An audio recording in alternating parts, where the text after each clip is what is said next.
Right. So you've been with us and, we've been diving deep into this whole future of work thing, right? With all this material we've been looking at. Yeah. I think it's time to kind of shift gears a bit, Yeah. instead of just kind of observing and, just seeing what's out there. It's time to kind of think about, okay, what can we do about it? Right. You know what I mean? Because one thing that's really clear from all this stuff we've been looking at, it's not just about sitting back and watching how work changes. Right. It's about realizing we actually have the power to shape it, Absolutely. It's on us.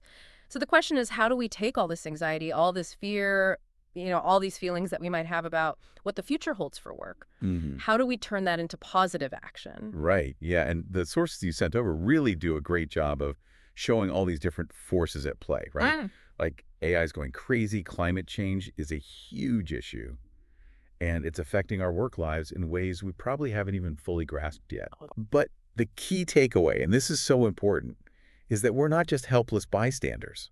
You know what I mean? Right. The material really stresses the power we have as individuals, and even more so when we work together. Yeah.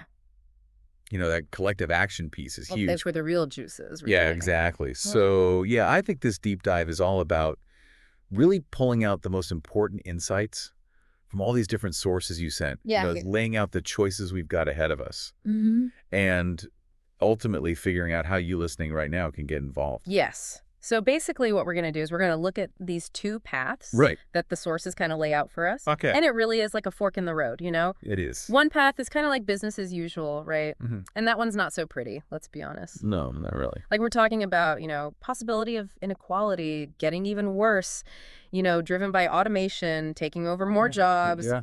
Climate change is obviously accelerating and work becomes this super competitive, stressful thing. It's like a constant battleground almost. Yeah, totally. But then there's this other path.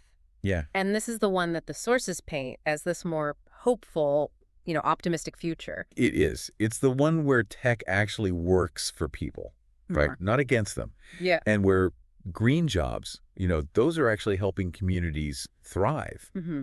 And dignity in work is like a core value. Yes. It's not just an afterthought. Exactly. So the big question becomes, how do we get from here to there, right? Right. Because, it's one thing to lay out these two paths, Yeah. but how do we actually make sure we're on the right one? Well, and this is where it gets really interesting. Because the sources point to us as the bridge between those two futures. I like that. Yeah. It all comes down to the choices we make both individually and, when we come together as communities, as a society. Our power is in the collective, right? Exactly. Yeah. And the sources, they give us these really cool real-world examples of people who are already living that more positive future. It's like they're showing us, hey, this isn't just some pie-in-the-sky idea. Yeah. It's already happening. It's happening right now. So let's talk about those examples because I think they're really powerful for people to hear. Yeah, definitely. So we've got Maria Wright, who starts out working in a warehouse. Mm-hmm.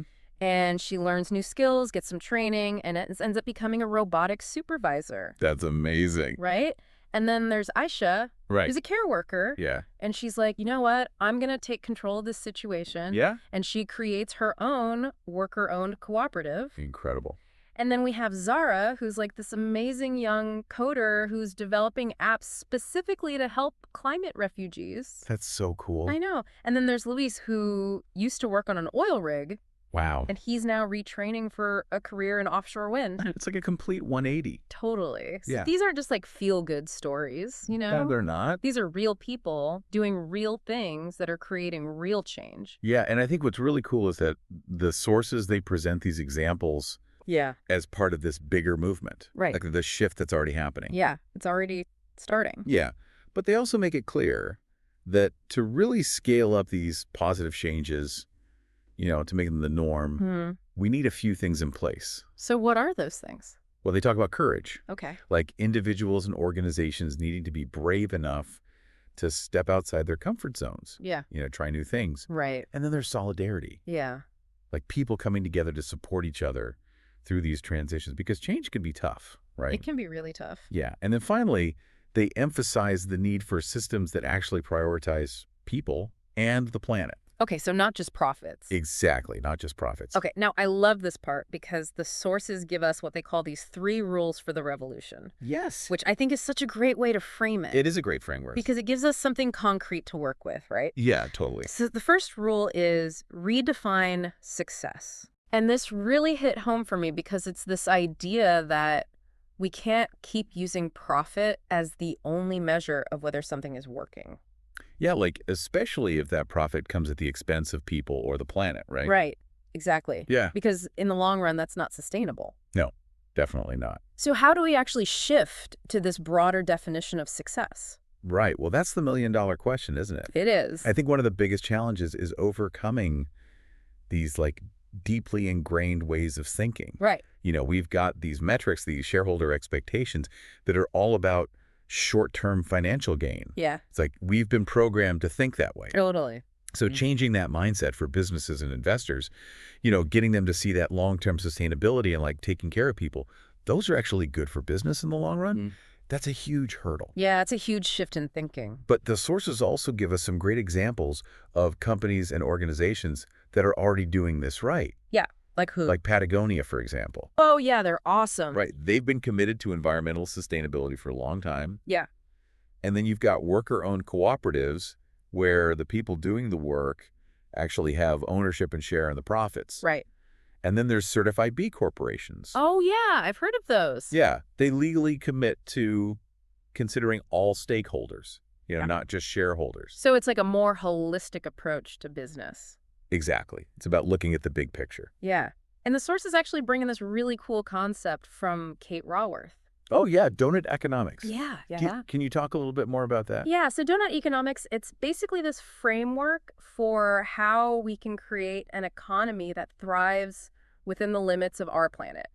Right. So it's like a visual metaphor, like a donut. That's all the visual. Yeah. Yeah. So the hole in the middle, that represents like the social foundation. Okay. So making sure everyone has access to the essentials like food, water, healthcare, education, all that good stuff. Right. The basics. Yeah. And then the outer ring, that's the ecological ceiling, like the planetary boundaries we can't cross. Like climate change, resource depletion, those things. Exactly. So the idea is that we need to operate within that donut space, Right. meeting everyone's needs without trashing the planet. Exactly.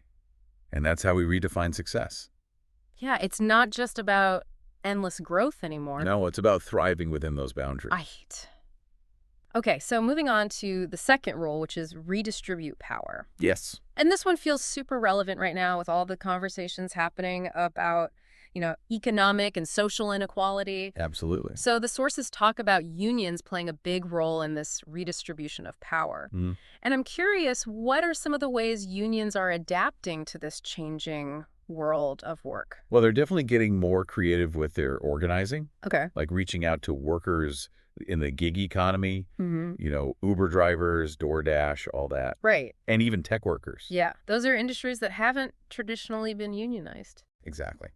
And they're also focusing on issues that go beyond just wages and benefits. Right. Like workplace safety, especially with all the new tech coming in. Yeah. Right. And they're pushing for policies that support a just transition to a green economy. Right. So it's not just about protecting workers in the current system. No, it's about shaping the future, too. Yeah. And we're also seeing these digital platforms popping up that are making it easier for workers to connect and organize. Right, like Unit is a good example. Yeah, they're helping people find their collective voice. Exactly. And then you've got social movements like #PayUp that are using public pressure to push for greater economic justice. Yeah, they're holding companies accountable. Exactly. It's really powerful. Yeah. And the sources talk about the importance of worker-led governance as a way to challenge those traditional power structures. Mm-hmm. But, realistically, are there any downsides to that kind of model? Right. Well, one potential challenge is that workers might need more training and development, Okay. to really be equipped to handle management and decision making. Right. Because it's a different skill set. Totally. And then there's the whole issue of navigating diverse opinions. Yeah. You've got a lot of people with different ideas and making sure everyone feels heard and that decisions are made efficiently. That could be tricky. It can be, but I think the potential benefits outweigh the challenges. In what way? Well, you've got increased worker engagement. Yeah. People feel more invested in their work. Right. Morale goes up. Yeah. And the profits and power are shared more fairly. So it's about creating a more equitable and democratic workplace. Exactly. I love that. Okay, so the sources also highlight the need for policies that address wealth inequality, Yes, like through taxation and making sure algorithms are designed to serve people, not just profits. absolutely. Hmm.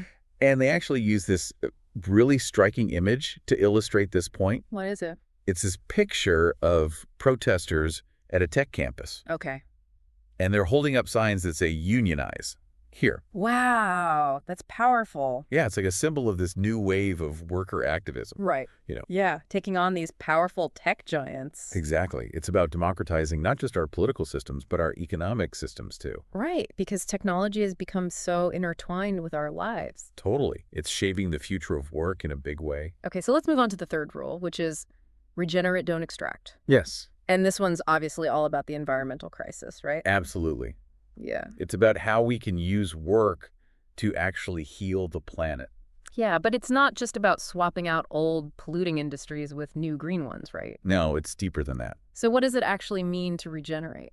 Well, the sources emphasize creating jobs in industries that are actually restorative, Okay. that help replenish our natural resources. So give me some examples. So think about things like renewable energy, of course, Yeah. but also circular economies where waste is minimized and resources are reused, Right. and ecological restoration like reforestation and cleaning up polluted areas. Yeah, so it's like a more holistic approach to sustainability. Exactly.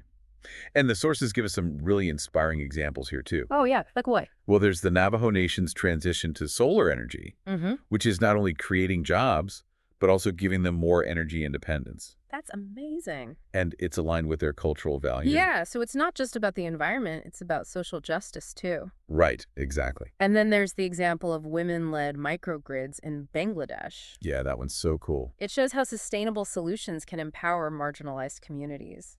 And the sources also talk about this idea of decolonizing supply chains, which is super important. Can you explain that a little bit? Yeah, so it's about recognizing that a lot of global trade is still based on this extractive model, Okay. where resources are taken from poorer countries, Right. often at the expense of local communities. Yeah. So decolonizing supply chains means shifting to a more equitable and sustainable system. So it's about fairness and respect. Exactly. And the sources highlight Costa Rica Yeah. as this amazing case study. They're running on almost 100% renewable energy. I know, it's incredible. It proves that sustainability is achievable. Right, it's not some far-off dream. And they actually frame it as a form of liberation Oh, I love that. because it's about freeing ourselves from dependence on fossil fuels. Yeah, and Yeah. creating a more resilient and just society. Exactly. Yeah. So we've got these three guiding principles: redefine success, redistribute power, regenerate, don't extract. Right. Now the question is, how do we actually put these into practice? Yeah, because it's all well and good to talk about these big ideas. Right. But what can people actually do? Well, the good news is that the sources provide some really concrete action steps. Awesome. And they break it down by different roles. Like if you're an employee, Yeah. an employer, a policymaker, or even just a consumer. Perfect. So let's go through each one, There. starting with employees. All right, so for employees, the sources suggest a few key things. Okay. First, joining or even starting a union Mm-hmm. to have a stronger voice in your workplace. Right. And then there's upskilling, like learning new skills to stay relevant in the job market. There are so many online platforms for that now. There are tons of Coursera, Khan Academy, you name it. Yeah. And finally, advocating for DEI initiatives. Diversity, equity, inclusion. Exactly. Yeah. And pushing your company to take real action on climate change. Yeah, make your voice heard. Absolutely. Yeah. Okay, now for employers. What can they do? So the focus here is on adopting more socially and environmentally responsible practices. Okay. So they suggest looking into B Corp certification, Mm-hmm. which is all about considering the impact on all stakeholders. Right. Not just shareholders. Exactly. And then there's profit sharing or employee stock ownership program. Oh, yeah. That's a great way to share the wealth more equitably. It is. Mhm. And finally, tying executive compensation to sustainability goals. So it's not just about profits anymore. Right. It's about aligning incentives with values. I love that. Okay, so now what about policymakers? What can we as citizens push for? So the sources highlight a few key policy changes, like implementing carbon taxes to make polluting more expensive, Right. and taxing extreme wealth to fund a just transition to a green economy. Yeah. That makes sense. They also talk about things like mandating 4-day work weeks. Oh, that would be It awesome. would. And ensuring portable benefits so people aren't tied to one employer. Yeah, that's a big one, especially with the gig economy growing. Totally. And then there's the need for stronger regulations to prevent greenwashing Yeah. and to protect workers' rights by outlawing union-busting tactics. So it's about creating a more level playing field. Exactly. Okay, Mhm. and finally, let's talk about consumers. What can we do in our everyday lives? Well, the sources suggest being mindful of where you spend your money, Okay. like boycotting companies that exploit workers or damage the environment, Right. and supporting businesses that align with your values. Yeah, vote with your dollar. Exactly. And then there's choosing ethical banks and credit unions Okay. that prioritize social and environmental responsibility. And finally, amplifying grassroots campaigns that are working for change. Yeah, those are often the ones making the biggest difference. They are, and they need our support. Okay, so we've talked about all these different actions, but are there any real-world examples of where these are actually working? Oh, yeah, for sure. The sources give us some great quick wins, Yeah. you know? Tell me about them. Okay, so there's this one about a teacher who crowdfunded a community solar project, Wow, that's awesome. right? It shows the power of local action. Yeah, And then there's a city council that banned fossil fuel lobbying, that's huge. right? It's a big step towards breaking the influence of those industries. Yeah, and then there's this amazing win for gig workers in California Yeah. who successfully fought for portable healthcare benefits. That's incredible. It is. It shows that collective action can really make a difference. Yeah, these are such inspiring examples. They really are. So as we wrap up this deep dive, it's clear that the future of work is not set in stone, right? No, it's not. It's being shaped by the choices we make every single day. And as the sources put it, it's a promise. A promise A promise we make to ourselves Mhm. and to future generations. to create a better world. Exactly. Yeah. And the big question that they leave us with is, will we be the generation that fought for a more just and sustainable future of work? Or the one that just stood by and let things continue as they are. That's a powerful question.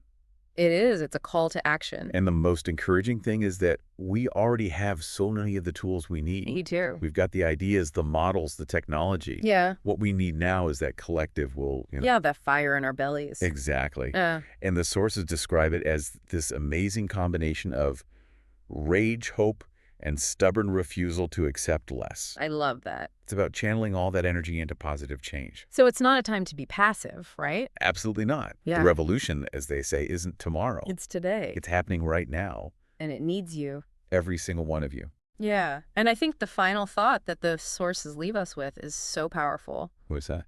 The end or the beginning. It really makes you think. It does. Because it all comes down to what we choose to do next. Right. Our actions will determine the outcome. Exactly. So if you're feeling fired up and you want to connect with other people who are working towards a better future of work, definitely check out the hashtag future of work on social media. It's a great way to get involved. Yeah, share your story, learn from others, and be part of the movement. This might be the end of our deep dive, but hopefully it's just the beginning of your journey. To a brighter future of work. Exactly. Thanks for listening. And for taking action. We'll see you next time. Take care.